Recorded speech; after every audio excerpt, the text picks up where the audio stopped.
Welcome to ચેતુસ kitchen. આજે આપણે બનાવવાના છીએ ટેસ્ટી એવું રીંગણા વાલોર ટમેટાનું શાક બનાવવાના છીએ. તો એવું સરસ બનાવશું કે આપણે તમે ખાતા નહીં ધરાવો. જે નહીં ખાતા હોય ને એને પણ ખાવાનું મન થઈ જાય એવું આપણે આજે વાલોર રીંગણા ટમેટાનું શાક બનાવશું. અહીંયા આપણે 250 ગ્રામ જેટલી વાલોર લઈ લીધી છે, 3 એરડિયા રીંગણા લઈ લીધા છે અને 1 મોટું ટમેટું લઈ લીધું છે. આ બધું આપણે ધોઈ લીધું છે અને વાલોરને આપણે ફોલી લેવાની છે. 1 લસણનો ગાંઠિયો ફોલીને લીધો છે.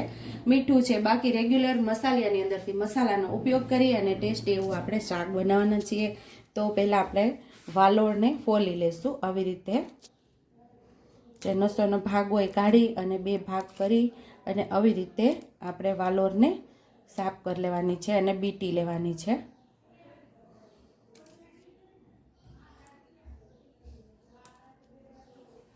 તો આવી રીતે આપણે વાલોરને કરી લેવાની છે.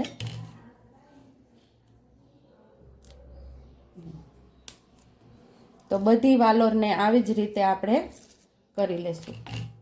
તો અહીંયા આપણે 1 લસણનો જે ગાંઠિયો ફોયલો તો અહીંયા આપણે લસણવાળી ચટણી તૈયાર કરી લઈશું. અહીંયા રીંગણા સુધારી લીધા છે અને અહીંયા વાલોરને પણ ફોલી લીધી છે આપણે. અને અહીંયા 1 ટમેટું સુધારી લીધું છે. એકદમ સરસ ટેસ્ટી એવું કાઠિયાવાડી વાલોર રીંગણાનું સિમ્પલ એવું શાક આજે આપણે બનાવવાના છીએ. અહીંયા આપણે લસણ થોડું ખાંડી લીધું છે, મીઠું ઉમેરીને એટલે સરસ ખંડાઈ ગયું છે. 1 ચમચી જેટલું લાલ મરચું પાવડર ઉમેરી અને સરસ ચટણી તૈયાર કરી લેશું આપણે.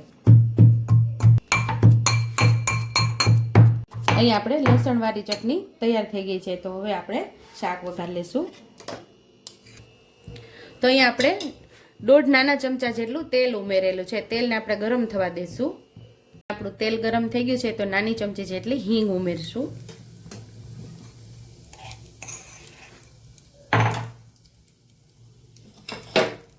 અહીંયા આપણે લસણવાળી ચટણી તૈયાર કરેલી ઉમેરી દઈશું.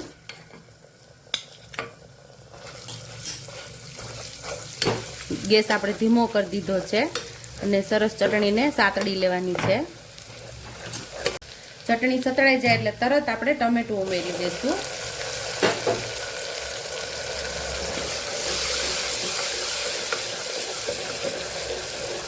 એને થોડું આપણે ટમેટાને સાતળી લઈશું, પછી બધા આપણે મસાલા કરીશું.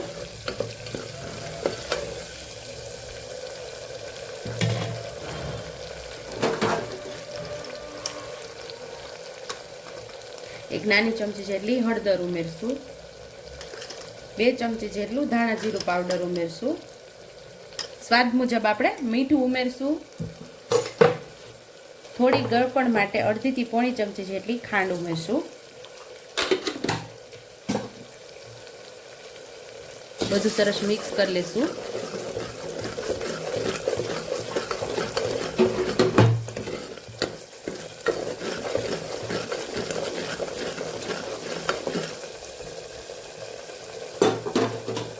અહીં આપણે રીંગણા ઉમેરી દઈશું.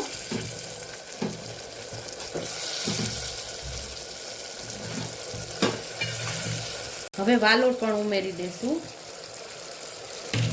વાલોર રીંગણાને મસાલા સાથે આપણે સરસ સાતળી લેવાના છે.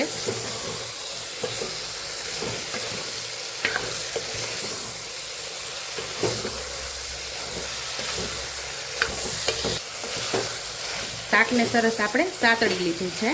હવે શાક પાકે એટલું જ આપણે પાણી ઉમેરશું. આપણે સૂકું શાક બનાવવાના છીએ.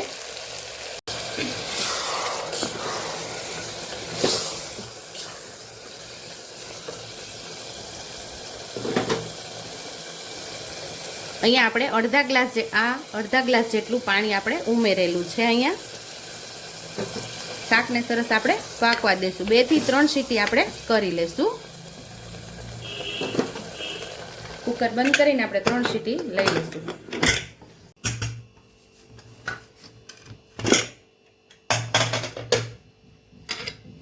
તો અહીંયા આપણું જાતે જ હવા રિલીઝ થઈ ગઈ છે અને જોઈ લઈએ આપણું શાક મસ્ત એવું તૈયાર થઈ ગયું છે. તો સર્વિંગ બાઉલની અંદર હવે આપણે એને સર્વ કરી લઈશું. તો અહીંયા આપણું વાલોર રીંગણાનું શાક તૈયાર છે. આ ખીચડી સાથે પણ ખાવાની મજા આવે, રોટલી રોટલા ભાખરી સાથે પણ ખાવાની ખૂબ મજા આવે છે. જો તમને મારી રેસીપી પસંદ આવી હોય તો મારી રેસીપીને લાઈક કરજો, શેર કરજો, સબસ્ક્રાઇબ કરજો, બેલ આઇકોનને દબાવતા ભૂલતા નહીં અને કમેન્ટ બોક્સમાં કમેન્ટ કરજો કે મારી રેસીપી કેવી લાગી. તો આવજો.